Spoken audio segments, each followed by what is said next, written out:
Mass Effect. Wait. Andromeda, mate. Don't pretend like you didn't know the fucking name of the game. You make us look like right spazzes. Mass Effect Andromeda's here, and everyone's going on about it because the animations go like this. We should do the faces. Let's do the intro again. Watch. Wait. Tell me your mother's died. Mother's dead. Mass Effect Andromeda. No surprises as to this one. I'm jumping in. I'm excited. I'm going in with a fresh mind. It's been hard to avoid all the prelim stuff about the animations. It's been under some flack, mate. We'll do our best to draw our own conclusions. We can do that. Let's go. We're arseholes. Select character.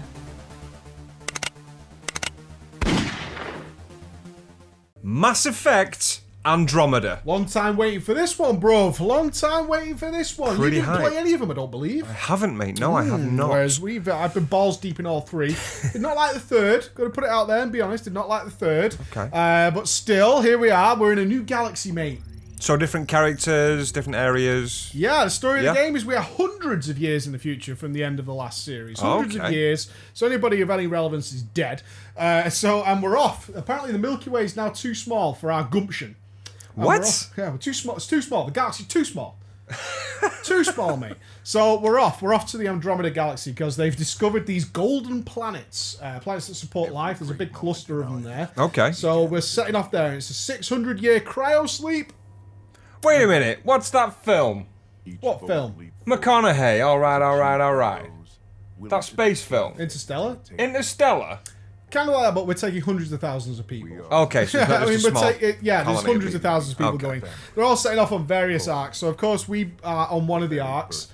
We go to sleep, and then we're taking control of the Ryder family, is who we are now.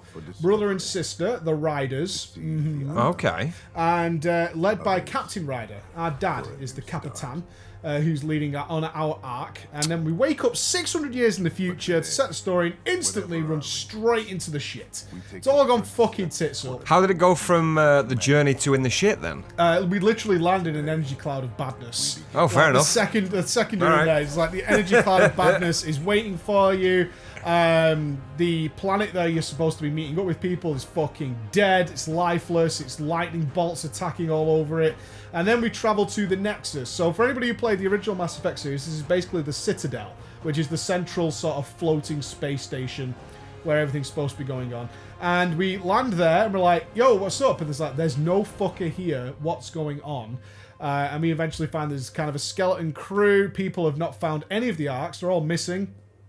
It's wow. Yeah, it's grim as fuck. All gone tits up. Yeah, so the story is, it's broken down into a number of things. There's, in a typical Mass Effect style, there's several overarching stories. So one of the big stories is, of course, it's gone badly when we've got there, so now we've got to fight back against all odds. There's been mutinies, there's been all these kind of things. There's obviously enemies there. Yep. There's also a old school technology, similar to kind of the first one. There's an old school technology, the remnant technology, that's scattered about these planets that's very mysterious and interesting, and it's obviously very powerful.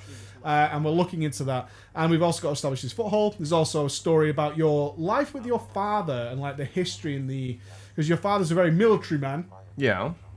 So we have to collect all these memories of what our past was with our father and uncover the mysteries of why he made certain choices when you were a kid. So that's a alongside story that goes. Oh, with the so whole there's game. sort of a skewed like upbringing it's relationship running with parallel your to father. as you're rebuilding, you're trying to get down to these planets. You're trying to make them habitable by either reconfiguring them using this old technology so they can breathe air or clear radiation, that kind of thing. Get people down to these planets, start populating this galaxy is the main arc. Yeah. While simultaneously you're discovering the stuff about yourself and your history with the father, and also a shit ton of side quests that are genuinely really interesting. Little mini stories. More interesting for me so far than what I found in the early days of 1, 2, and 3. Far more interesting stories. They seem to have taken a little leaf out of what games were doing, which was let's have good, interesting side stories that are going on, even if they're only 3 or 4 objectives. Not just arbitrary, but actually have a purpose. Yeah, there is a lot of fetch questing type stuff in there, which is a little like... Yeah, RPG. but the little stories, like little murder stories and little storylines like that, they're actually quite a lot of fun. Cool. More So- interesting than the overall story, I'd say. Like the story then? I don't like the overarching story too much. It's a little cliche to be interested. Right. It's not that it's a bad Okay. story. It's just everything's Again. bad. Fix it. okay, we're just going Yeah. to get on with that. The stuff with the remnant technology, though, is very, very cool, purely because of how well they've designed their technology. Like, the way that looks is super interesting, using all the gels and stuff like that. It's very, very cool. The stuff with the father, I can kind of take it or leave it. Sometimes it's very staggered, Andy, and it's really weird. They have a very arbitrary collect memory fragments aspect to this, which are just dotted about randomly on planets. Memory triggers, they're called. Memory triggers. Oh, okay. No. I get it. For some reason in my head, I was like memory fragments, like you had some sort of like amnesia, and these were sort of like hollow disk diaries, maybe. But if it's kind of a trigger, like like an anchoring of memory. No, not that. It's not that either. They're called memory triggers. What's actually happening is the computer called Sam has the memory files that you're unlocking in its database. Yet it needs the memory fragments to unlock them. And they're literally floating orbs of light dotted around on planets. Why does he have your memory fragments then? Have you got some He form of hasn't. amnesia? They're just dotted about. There'll be one on a cliff. There'll be one in the middle of a town. Your father's never been there. It kind of sounds like they could just throw these bits into the game without you having to go out your way to collect them. You don't have to collect any of them. They're extra objectives when you go to planets. Yeah, I get what I mean is like the actual these memories. They could just put them in as sort of like they could have staggered them through the main story. Exactly. Something could have happened which triggered a memory or triggered something. Yes, I think that would have been I get better. the need. Yeah. I get the need for collectives in some way, like a third-party storyline or something like that. But when it's your actual memory, it doesn't make sense that it's a memory to It's me. a very weird system. Very It's strange. very weird because it's very arbitrary. It's like you'll find a fragment and you'll go, "Oh, you found a fragment, but I don't have enough to unlock it yet." And it's like, why? Why would there be a fragment at the end of this cliff? It doesn't make sense that it's memory Yeah, unless it's you had very, some very strange. form of amnesia, and these are sort of like. It doesn't make sense that there's holodisks no all over the amnesia. galaxy. It's but literally you know what I locked mean, in a though. database, Yeah. that's it. Okay, then fair enough. So ups and downs on the story. So what about the gameplay? Okay, moving on to gameplay, we've got to talk about the elephant in the fucking room, of course, which is the goddamn animations, which are unforgivably bad. They are unforgivably There's bad. a subreddit for people who've created the characters as well. Yeah, now I think we need to be really clear on something here, because what's circulating are the most extreme examples of how bad it gets. Right. That's not one-offs. What the problem is, yes, it gets very extreme and it gets even worse than you can imagine, but it is every animation in the game. Oh shit. It's all of them. Any cutscene that you'll do, anytime you are running around, it is noticeably wrong. And it looks very weird. This isn't the original Mass Effect team either, is it? No, it's not. Jesus no, it's Christ, not. they've And dropped the I've ball with seen, that then. and I'll be open and honest, I've seen lots of people trying to justify it. Everything from EA trying to rush it out. The development team had problems. My answer to all of that, and even we saw the dev of the old Mass Effect team. I saw that, his tweet stream. Yeah, his tweet Yeah. stream and all that. It doesn't fucking matter. You're charging people for the game. These are clearly the placeholder animations before they started working on what they were supposed to be, and they've shipped it probably because they needed to get it out before the end of the fiscal year as a tax free. EA probably said we need to get this game out. Ultimately, you can try and justify it to yourself however you want. It doesn't matter. They're a complete big bollocks. franchise game as well, They're a man. complete This is not bollocks. a one-off They that make you can no just fucking sense at all. discard. Having your and this is no lie, we restarted the game twice because the first character I made, the character creation using these like presets is awful. It's fucking What, their garbage. presets is awful? Yeah, I'm sure you can play around with it forever and get something reasonably decent. Something But human-esque. the characters look extremely greasy. I saw them, yeah. They're like Haggard. acne-ridden. They look Yeah. haggard and weird, and they don't look nice. The No. hair colours are all wonky. And what annoyed me the most is the character we played in Mass Effect 1 through 3. Shep, mate. Femshep. We played Femshep. Had a very distinct look. And when we went to import the history of my character, it had the picture of the character we did But you play. couldn't. But you couldn't have anything that looked anything like that. Fucking It was hell. super annoying. It's also a very clunky system as well. Like, you have to choose... the presets are all different nationalities. So you get everything from African to Asian or whatever.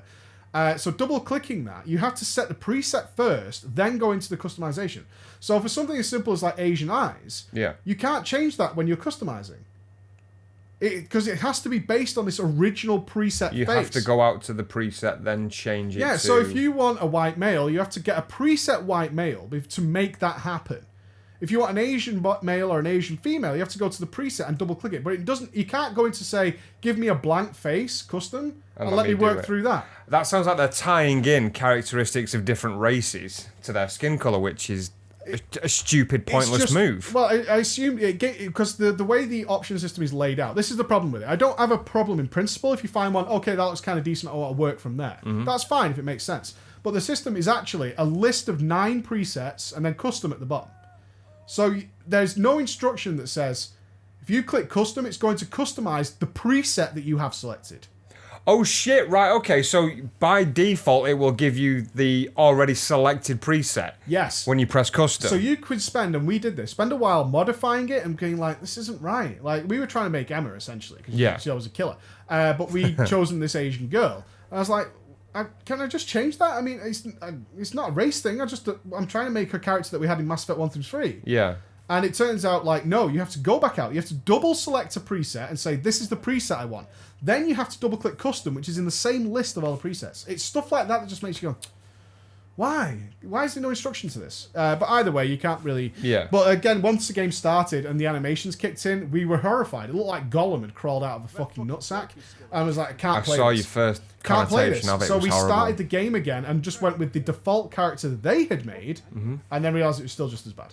Fuck, man. Yeah, just as bad. So the animations are as bad as it, but I just want people to be absolutely clear. It is constant. It's all the way through it. You can get over it if it's not going to bother you too much to the point where you're either going to be like, I can't play this, it's too much, because it's very jarring. You'll be like talking about the death of somebody and smiling. What? Yeah, no. They've got it all wrong. It's really weird. So there'll be some really serious sort of emotional moments going on, and you're just like, it's really odd. I did see there was one part where you're in, I don't know if it was a barracks or it was just like a military building, and there was a guy in the background who had his like gun over his shoulder, and then he just sort of like tactical crouched and started looking around. It got worse than that. We had, again, these are the extremes, but it is all the time. We set up an outpost, which we'll talk about soon, and started talking to a guy, but he didn't seem to break the animation from what he was supposed to be doing while waiting around to talking, and the guy just like walks off and starts twitching and freaking out. He genuinely looked like somebody who may have had we thought he might have had a drug addiction problem. There was a reason for his animation. There must be a reason for why this is so bizarre, and there isn't. The guy's actually perfectly fine. He's talking to you, but the animations the guy's doing, he's freaking the fuck out. It's very, very weird. That's messed up. Yeah, so I mean, I consider it unforgivable. I was just going to say, that is unforgivable. Yeah, it's unforgivable. I don't care what the excuse is. That is just so There is shoddy. none. The thing is, they've spent that much money, time, like major project heads and everything to throw an anti-bad animation PR campaign through Twitter, Facebook, YouTube videos from the websites. If you have to do that to try and justify why it's shit, it's because you have a problem and you shouldn't have released it. And the likelihood is this is not something that's going to be patch fixed. Oh, no, it's a big deal. It's everywhere. It's all the way through. It's not a case that there's 1 or 2 moments where it looks really wonky and something's bugged out and it makes them walk funny. Yeah.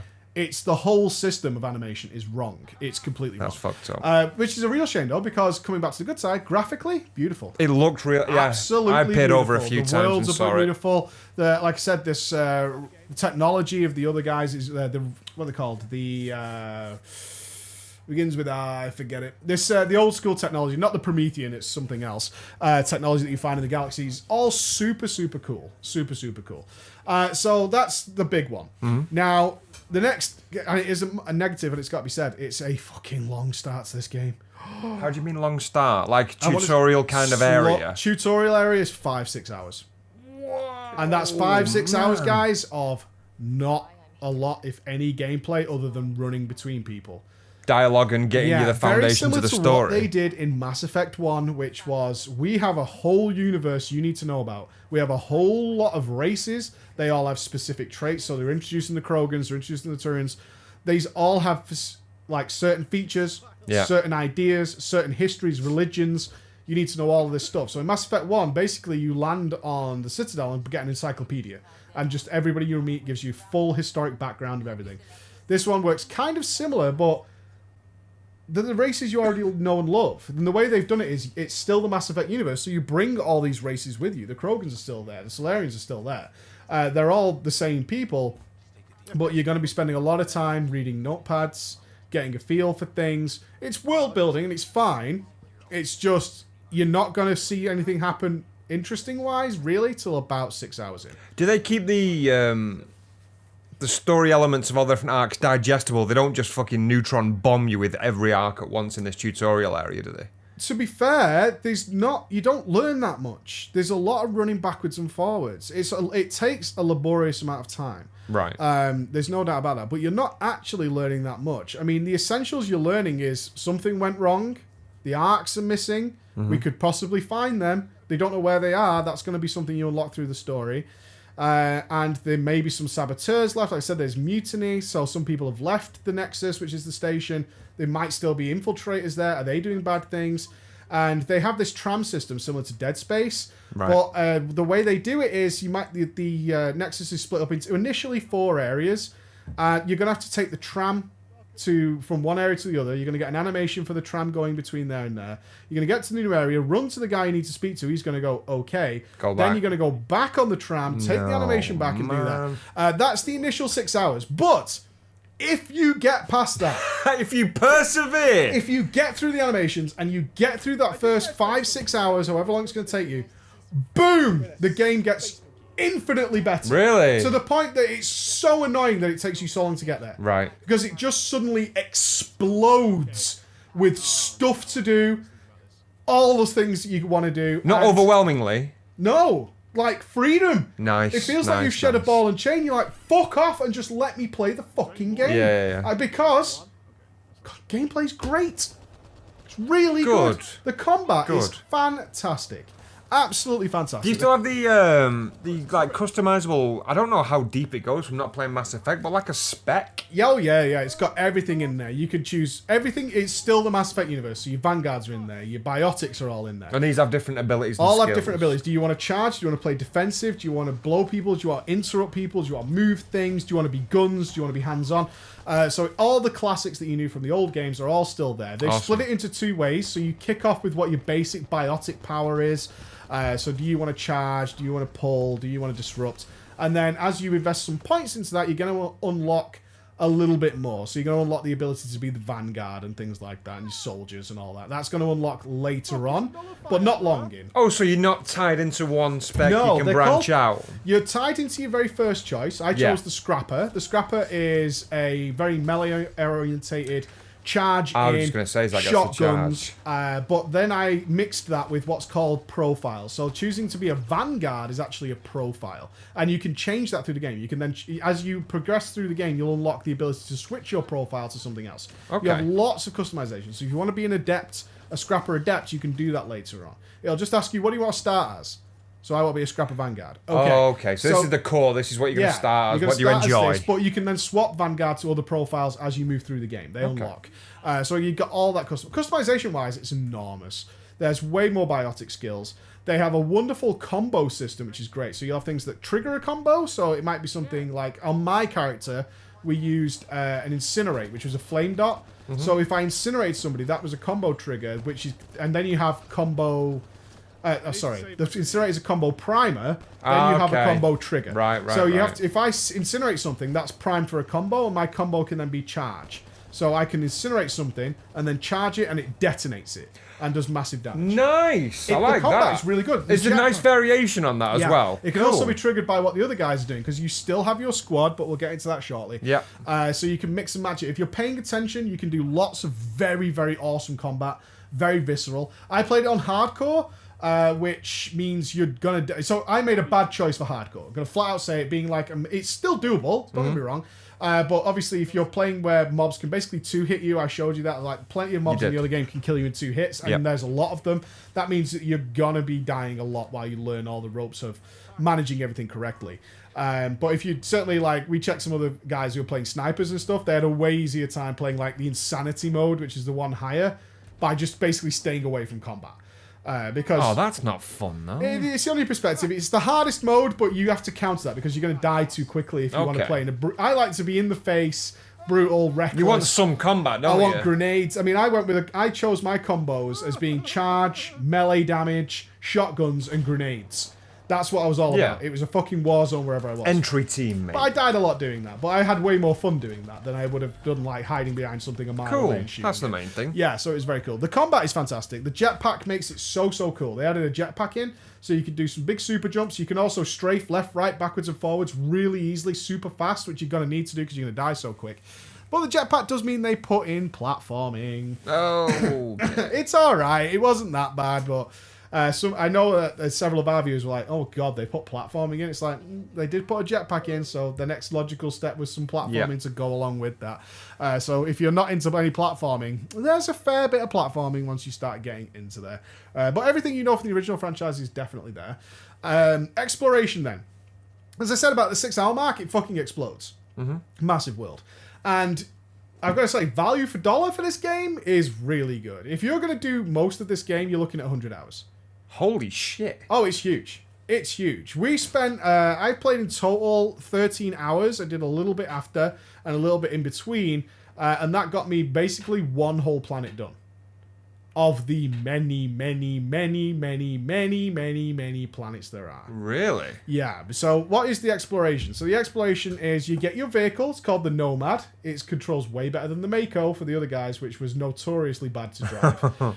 It's really cool. And you're going to go down to these planets. And of course, fitting into that overall story arc, you're converting the planet. So it kind of works like Saints Row style, where every mission you do will increase the viability of life living on the planet. So, yeah, you'll do things like try and clear radiation from the atmosphere, to picking up missing stories. There's a lot of outposts that people tried to settle on and they've been wiped out. You'll uncover the mysteries of why that happened. Again, why the side stories are way more interesting. Cool. Yeah, so... I thought it was going to be something as generic as we're going to terraform this planet with guns. No, it's a little strange that, like, finding memories increases the viability and stuff like that. That's a little odd. It's just an overall percentage bar that fills up. Right. A lot of it makes sense. Like, activating the terraforming equipment, that makes sense. Why... going to a base and finding that the scientists kept a giant beast locked in a cage in there that gets unleashed increases the viability. I guess reducing the danger you could look at is what they're trying to say there. And mining it. So mining's back. You won't know, but the mining system in the old Mass Effects was not well received for the most part. You used to just mouse over planets and shoot probes at it, and then it would say you'd done it or you hadn't. That's back. You are going to be doing that, is like mining planets just for resources. But they've also added mining to the car. So so you can actually do it planet side as well. You don't have to while fucking you're in the strike car, various locations will pop up on your map that are mining nodes. And then you're going to go there, and then you're going to shoot probes out the car. Luckily, they have an inbuilt scanner, so you just drive around until the scanner says, okay, there's copper here, or there's aluminium, or something like that. Or aluminum. There's a nice joke to that inside the game. It's like, the universal database now recognizes both aluminium and aluminum. It's a nice little touch that they put in the game. And to shoot probes, and it'll mine up the stuff. Now, resource collection, unsurprisingly to anyone playing Mass Effect, is enormous. Lots of focus on that. So the mining's in there, as well as scanning. Personally, hated the scanning. Really irritating. Like No Man's Sky. The scanning system, Andy, is something that's not clear that something should be scanned. I mean, sometimes it's kind of obvious because it's a big old, ancient piece of machinery. But you can scan everything. Sometimes multiple times the same item. And you have to do this. So what you're always doing is stopping in an area, getting your scanner out and just circling the room. Is there something to scan in here? Arbitrary. It could be a generator you've seen before. A table sometimes. I saw the reception desk in one room needed scanning. And then it told me it was a reception desk. But the reason you have to do this is every time you scan something, you earn research points. And there are different types of research. There's 3 different types of research points. Is it technology from the Milky Way galaxy? You'll get Milky Way research points. Is it technology from the Andromeda galaxy? Get Andromeda research points. And then you use those points to create your weapons and armor, which all need to be researched. I don't like that. Again, it feels like the way that this the scanning thing's been brought in. It feels like a brake pedal for game progression. You're regularly scanning just because you need the points. Exactly. You need the points. They actually stressed that very early on, is that the good stuff is going to come from research and development. So research is going to take all these research points. You're then going to have to research each stage of something. So there's like 5 levels of armor. So you're going to have to research blueprint level 1. Yeah. Then you go to research blueprint level 2. Then you go to research blueprint level 3 and 4 and 5. And then you're going to go to a different menu screen, which is going to be the building of the item, which is then going to take all the mining resources that you've found. So all the copper and the, and make... And then So you're it gonna comes build your own. together, I get that. It's just I Yeah. don't like the whole like open world scanning which is needed It's for the the basis better that's things wrong. in The final game. product makes total sense, that you're going to research these things, Yeah.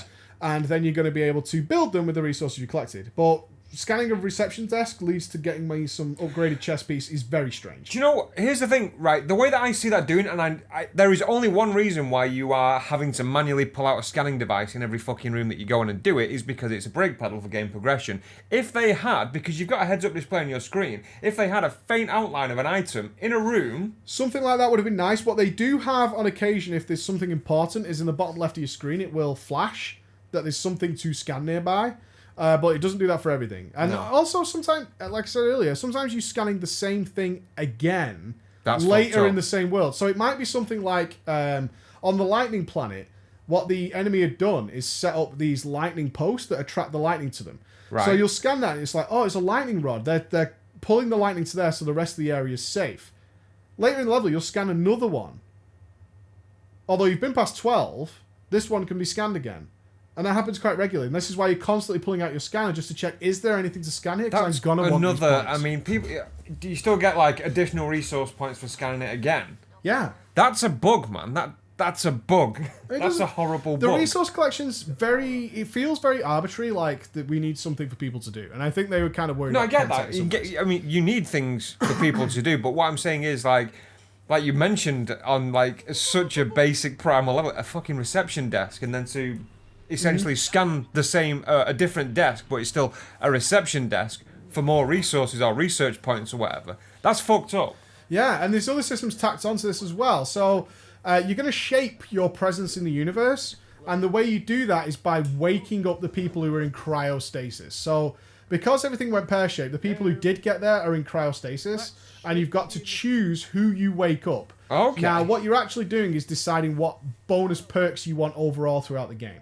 So you can choose to have regular deliveries of resources if you want, because you can wake up the scientists. They're going to do research for you, and you'll regularly get some free research points. Right. Or you're going to wake up the miners, and they'll go out and they'll mine stuff. Or you're going to wake up the military, who might give you consumables and stuff like that. Yeah. So you get to do that as you progress through the game, is wake up the population who made their way to Andromeda and get all these extra perks. On top of that, they have, WoW fans, Garrison Mission Table.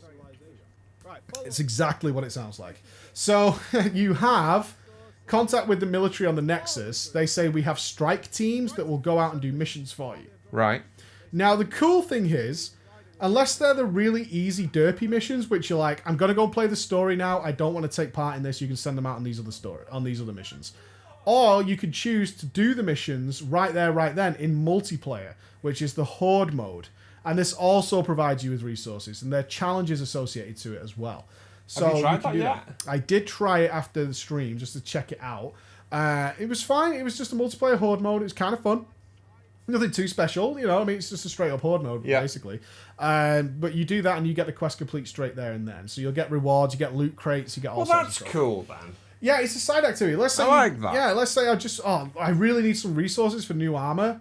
You can either try and go out mining planets or whatever, which would be really boring, or you could jump in and do some missions that are just not going to advance the story. They're not going to advance your exploration of the game, but certainly extend the life of the game while still continuing to gain in the game. Instead of it being like what we've seen as multiplayers tacked on as a side thing, it does benefit you in your overall story in Andromeda. So I love that addition. I actually think it's really good. As silly as it sounds to us who's played WoW and we know how bad these mission systems can go, this is not like that. It's not like that. It's like getting a 5-man dungeon quest or something like that. But you can send people to go and do it. You can send your followers, or you can say, do you want to do it yourself? You have the choice of what you want to do, and you'll get the. And sometimes they'll obviously have a percentage chance of success if you try and send them on the harder missions. They might only have 80% chance of success or whatever. Or you can go and do it yourself and have a better chance and get better rewards and also learn something. You know, it's pretty cool. And just do the gameplay. Yeah. I don't think there's a problem with that. Okay, that makes sense. One thing they did miss out on, and it's bugged me, is that you can't pre-explore stuff. What do you mean? It's something that's very prominent in games like The Witcher and Final Fantasy 15 as well, is if you choose to be an explorer, You can go out and be like, I want to check out what's in this cave, what's in there. Like literally going around the houses before going where you need to go for progression. Playing the game as you want it to play it. Yeah. Right? Is like, oh, this is cool. Or you might be out, let's say you're out in the desert, which you are in this game, and it's like, there's something cool over there. I'm going to go check it out. And maybe you find something. Yeah. And later on, some guys are like, hey, there's a place out in the desert where there's this thing. And you're like, dude, I already fucking went there. There's the thing. None of that in this. So they limit you from the open world. It is open world, but it limits you from where you can go, I'm guessing, until you unlock it. It doesn't stop you going there, but you're not going to get the quest item unless you have the quest. Do you get what I mean? So you could be in the cave where something happens, but it's not going to fucking happen. So we had a quest where there was a murder suspect. We had to follow some armor to reach a cave. If I would have gone to that cave without having the quest, what I was looking for wouldn't be there. So, and also when you're down in the underground areas and stuff, if you want to activate column B, you've definitely got to do column A. And A to B to C to D to D. So it's not really got that aspect of it. I'd get it if it was a small thing, like a small quest item for you to go over there. This such and such thing happened, we need this small item from location A. That makes sense to me that maybe you can't interact with it if you go without that quest because you're not looking for it. Whereas if it's like mobs or something like that, you know, like a boss type mob or a even rare to the find. first point, I would say it wouldn't make sense because of the way it's gone down in Andromeda. If you were in a random cave and found somebody's Omni tools, it's called, which is basically like a Pip-Boy thing. Right. That's really weird and it should be found, right? That's really So you unusual. can't... Okay, so even if it's something that you obviously know about before going there, even if you're not directed to that specific If I was to one, start the game again and say, I'm going to go to that cave and check it out, you wouldn't be able to do it. no. Without having the quest to go there and find it. Because you've got to follow past A to B. Because there's storytelling and all that going alongside with it. Too simplistic, that, isn't it? Well, modern games have gone out with that idea. They've come out with that idea. Like, if you go into The Witch and you stumble across a giant fucking werewolf in the forest, the chances are later on you're going to find somebody who's been terrorized by that werewolf and be like, here's its fucking head, bro. Yeah. I was all over that shit. But if you didn't find it in the first place, that woman will say, out in the forest, there's a big fucking werewolf. And it goes either way. That's the way the story should be told. It makes in sense, games. yeah. But this one's very much like it wants you to follow the baby steps. It's almost a little bit hand-holding, but I think games have gone away from that recently, and Mass Effect doesn't seem to have Well, that's it. It doesn't seem to cater for hand-holding when you've got this amount of resources, this amount of variation of obtaining resources and research points, and then it's sort of like, well, you can't activate this quest item yet because, you know, you're not up to there yet. But you can go there, but you can't activate it. That's counterproductive that I as got fuck. from this is it's very dated in its design. Yes. It's very it feels 5 years old. I mean, that's when they started making it, and it feels like a lot of the concepts they kicked off with are 5-year-old concepts and concepts that have gone away now. And it feels dated. It does feel dated. As beautiful as it is, besides the animations, the gameplay feels dated. Besides the combat, though, which is fantastic. So back to the combat a little bit then. The return of the ammo types and stuff is there. Big thing that bugged me as the game's changed is they weren't sure how to handle this. Whether you wanted acidic rounds to melt through armor, flame rounds, or disruptor rounds to bring down shields. They weren't really sure how to do it without like swapping the weapons, or maybe you had to specialize in it or something like that. Yeah. In this one, they've gone the consumable route. They're very much like potions. You'll get consumables that you can activate. So it might be, the way you're supposed to think about it is like, I have a few rounds of disruptor ammo. But I literally have a few rounds. And it is consumable. Once you activate it, it's gone.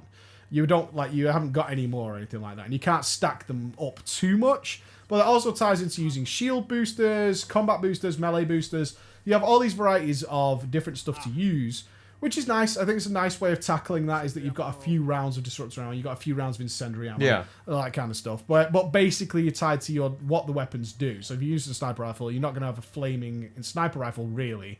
Or, you're not going to be able to permanently augment a weapon set to be able to counter everything. Which is what you could do in the past. If you were going to a certain area, it's like, oh, I'm going to be fighting a lot of Geth, which are like, I better make sure I get this right, like flammable. Then I'm going to pack everybody with incendiary rounds to have a way easier attack. That makes sense. You can't do that in this one. This one is like, there is some around, but not a lot. Right? Because you're supposed to be scarce on resources. It's a big part of the game, is that you've got there. Like kind of Resident Evil sort of scarce ammunition type situation. It's not scarce ammunition, scarce special ammunition. Right, okay, okay. Everyone's got, there's loads and loads of basic bullets and shot or whatever for your shotgun, but there's not a lot of the really cool stuff, which is why it then comes back to like doing multiplayer missions, or maybe you unlock scientists that'll give you regular shipments of cooldowns. If you think of them that way as cooldowns and consumable items, They're basically potions. That's all they are. Yeah. But that's exactly the way it works out, which is pretty good. Let's talk about sex. Let's talk about sex. What a segue. Yeah. Go on then. They are just tossing pussy and dick at Salads. you at all sides. Really? I mean, it kicks off from the very beginning. Again, about 6 hours. I say the very beginning because that's when like the game starts. So the very beginning is 6 hours in. But from that point on, once you get your ship, which is called the Tempest, that's when you're going to do the same things as always, which is you're going to get your crew. We'll talk about them in a sec. And then you're going to be able to sort of like start building relationships with the crew. Big part of the Mass Effect series is building relationships with your crew. Right, okay. And ultimately, if you want to, kind of fucking the shit out of them. For the most part, not everybody's conducive to it, but sometimes they're very hard to get in bed. And you can see it as like an achievement, because you have to do very specific story missions and tied stories and all that kind of stuff to win them over so you can actually fuck them, while other people are just easy peasy, just throw the panties at you as soon as you walk in the room. And this one's no different. There's plenty. I mean, from the very get-go, once you get your crew on board, the relationship opens up. They actually have a big love heart this time, so you're not trying to guess what the best way of talking to them is, which I liked in the other one. The other one was like, I want to fuck you, so I think you'd probably like me saying this, but this time it's just got like a big love heart. That's it fucking. Do you know what? That pisses me off as well to some context, because what you've just described there is the excitement of. I mean, it might not even go your way, and if you're playing from regularly the save point, exactly. If you're playing from the save point route, you'd be pissed off like fuck. Okay, and re-guess it. But I don't like being spoon-fed what this person wants, because then it takes away that level of the character that you're trying to seduce. A little because bit, you don't because you're trying. If you misunderstand what they're feeling, right, or what they think they might like, then I like that. I think it was in 2. I think that playthrough is on Gamer Dads. In 2, everyone kept saying we needed to fuck Garrus, who's like who's an alien. Right. And I didn't want to. I was like, no, I don't, because he was so edgy and emo. He was like, I live in the dark with my memories, like that. Studying the blade. Yeah. He did study the blade, and that's what he was all about. Because he's been through some things, man.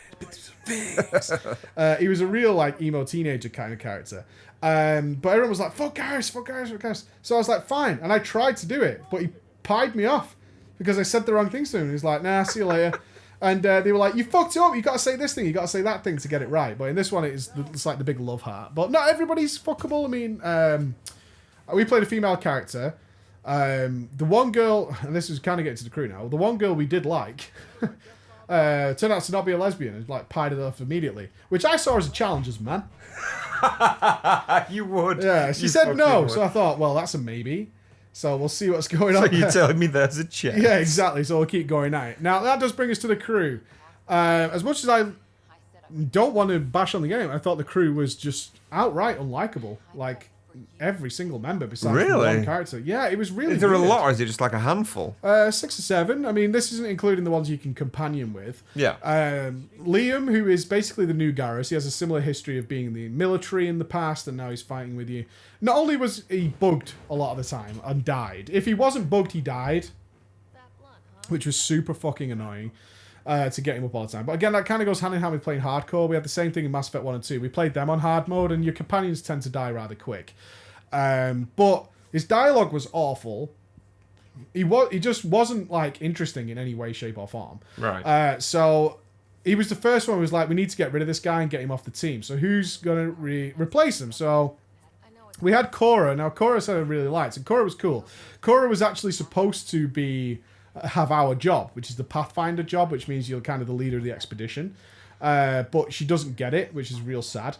But she's a really cool character. She's like ex-military. She's been through some shit, but she's cool with it. She's like getting plants, and she wants people to progress and do well. She's been preparing for this role of actually caring for people and all that. So she was really cool. She's a great character.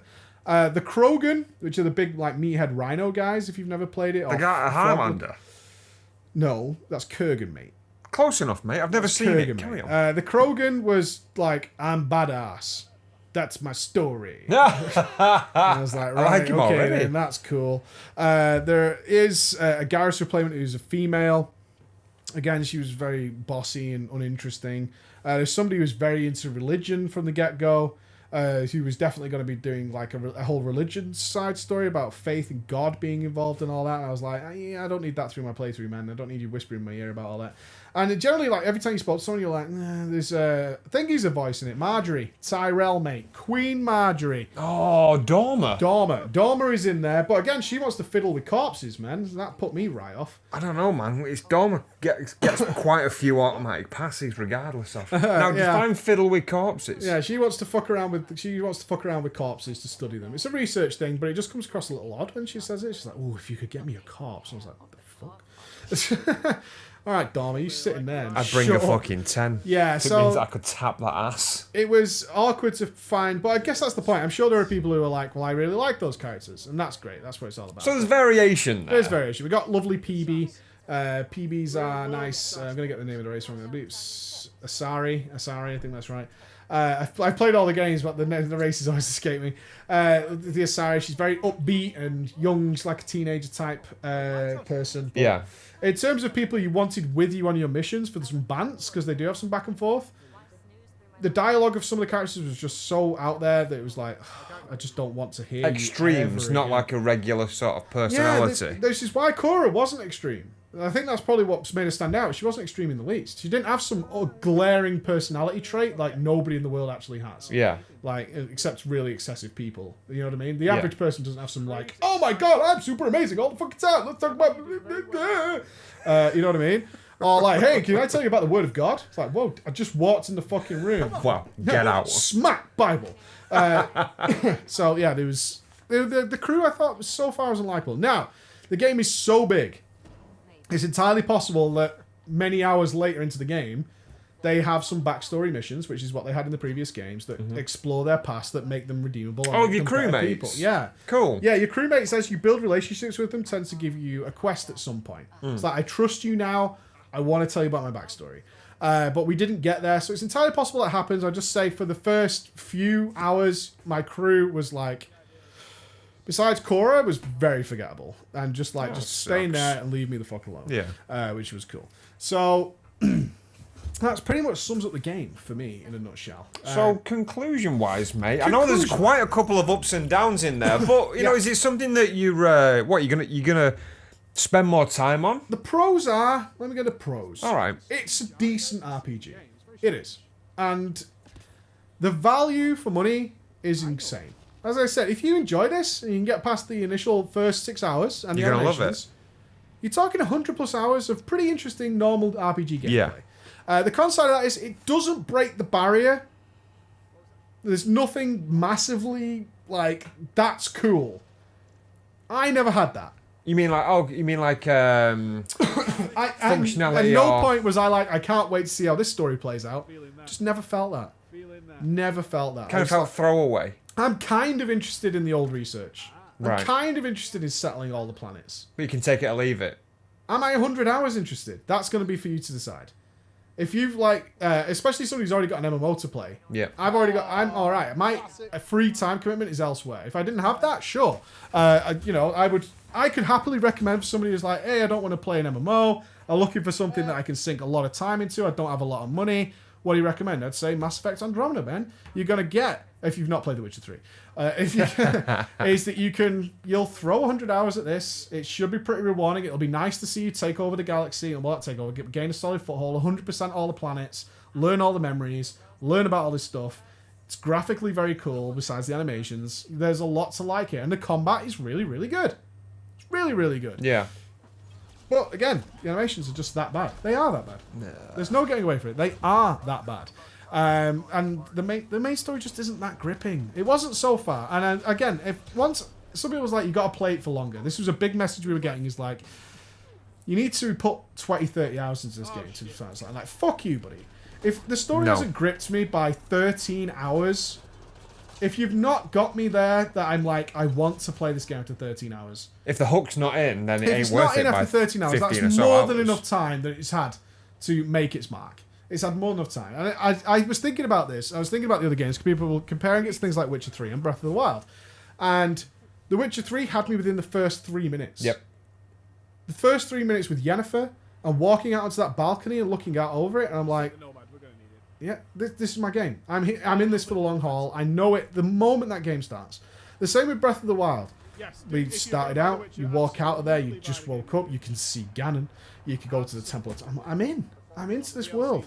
I'm into it, and I don't care. I'm on the road now, and I'm on the way. This was like, now it's started. Now it's getting better. Has it got to a place where it's really good yet? No. No, it hasn't. Yeah. Is there lots to do? Yeah. There's a shitload to do. If you want to mine everything, find all the memory fragments, look at all the points of interest, go and do all that stuff. It's everything you'd expect from open world. Great.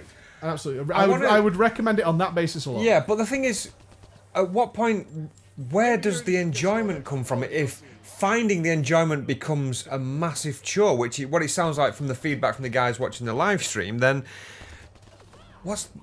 no fucking way. No way am I going to put that amount of time in. The enjoyment, you want to feel it, man. It's an absolute time killer. I'm thinking more along the lines of not me and you, but guys who maybe only get to get one game a year, or one game every 6 months, and, you know, even a 40-hour long or even 60-hour long investment like Horizon Zero Dawn isn't enough. It's not going to keep them playing. This is the kind of game for you. Yeah. Because you're going to get to explore a whole galaxy, survey every planet, mine every planet. That's a niche market, though, man. I think that's a lot of kids who might get one for Christmas or something like that, or you know, they ask the parents for that one game. For anybody who has the choice, though, there is better out there, and that's the truth. There is miles better out there that does not carry the flaws of this game. If you're really into the old Mass Effects, I wouldn't feel that compelled to play this one. I mean, it's got the same families, and there are a lot of references to the original Mass Effects. Yeah, there are a lot of references to the original ones and things that you did there, whether or not you, burned a whole village alive and then found out that you could have saved everybody. I don't know who did that. If you may have murdered all those civilians, it'll call back to that. There are sons and daughters of infamous characters from the other series, but they're more cameo roles than anything. It's a whole new story. That's all in there. And it's like, I love the Mass Effect series. Great. I'm luckily, I think, on the fence of like, I enjoyed the Mass Effect series. It was alright. I didn't feel in love with it. You know, I didn't fall in love with it. I thought it was alright. And this one comes across the same to me. Is it a good game? Yeah, it's alright. Has it got problems? Obviously. Loads of problems. But it's not like a terrible game. It's not a terrible game by any means. It's playable. The combat's great. I mean, every time I got into a fight, I was having fun. I'm not going to deny that, and I never will. Getting into a fight was super, super fun. Doing all the puzzles, scanning all the glyphs, playing Sudoku, that's in the game as well.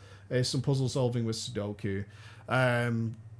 Picking up, bits and bobs of memories to fill a bar, sending my followers out on missions. All the animations of transition, like flying across the universe, is a real pain in the ass because there's a really slow crawl across the current solar system you're in to get to where you want to go. Then there's another animation of you taking off from the planet, and another one going back down to the planet, then docking with the space station, then entering the space station, and then you start running, and then getting on the tram, and then you're watching the tram one. So, all this breaks up the flow. Yeah. Instead of you just continuing on your way. Fluidly carrying on. Just continuing on your way. Which, again, it's just old design. The game feels dated. It feels dated. This is all stuff we would expect from a few years ago. Mass Effect 1 had the same stuff. Never bothered me there. Mass Effect 2 had the same thing. Mass Effect 3, I didn't really enjoy and play it till the conclusion, so I wouldn't like to say. But this is stuff that's not in our games anymore. And it's all skippable if you want to do, because I know some people go, yeah, but you're going into a shrine in Zelda has all the cutscenes. It's all skippable. All of it is skippable. Yeah. Absolutely, all skippable. This, not so much. There is some skippable parts, don't get me wrong, but not enough. It's a game that wants your time. Yeah. Let's put it that way. So I'll leave it there, because that's the truth. All right, I'll see you again. Bye-bye. All right. Hit and miss, mate. Hit and miss. Yeah, it goes up, it goes down. I think people love Mass Effect, so if you, I'm cutting all fanboyism out of there and just being like, it's amazing. It's not. It's not. What it does have is an absolute metric shitload of stuff to do. That's kind of cool. It is kind of cool. Going underground and doing all the old technology stuff is great. It looks fantastic. It's puzzle solving, it's searching, it's scanning, it's picking all this bits of stuff up and resource collecting and all that. Anything, if you love like filling a map with thumbs up and progress bars, you're gonna get a kick out of this. I'm listening to the energy drain from you as you're saying all that. Well, it's not for me. Like, if a game's like, I'm okay, but I want 100 hours, I'm like, oh, good for you. But that's not me. We play a lot of different games. I would rather play a really good game for 12 hours than 100 hours in an alright game that's got a lot of problems. And it does have a lot of problems. But the combat's cool. Going into doing the combat is really good. Sometimes the story perks up and you're like, this is kind of interesting now. And then it's like, but I don't do a lot of that because there's all this in between it that you want to be doing, and it's kind of nice. And so, you know, it's kind of cool. It's just very generic. It's a very mediocre game. Feels a bit dated. Looks a bit dated. It feels 5 years old. It feels like a game I would have bought 5 years old. Yeah. Not at 5 years old, but 5 years ago I would have been like, this is mind blowing.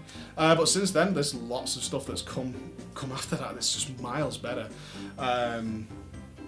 It feels like another Mass Effect game. I mean, besides the obvious original characters, it feels very different. So there you go. Mass Effect Andromeda. Good value for money. Great game? No. No, it's not a great game. Bad game? Not really. It's just alright, in my mind. It's alright. Alright, thank you so much for watching that. Check out our previous Mate Swap, which was Revelations Online, MMO. The first MMO we've ever covered. But not the last. Watch the space. Bye-bye. Oh, anyway, the story, pal, is God's created the world of Nuano.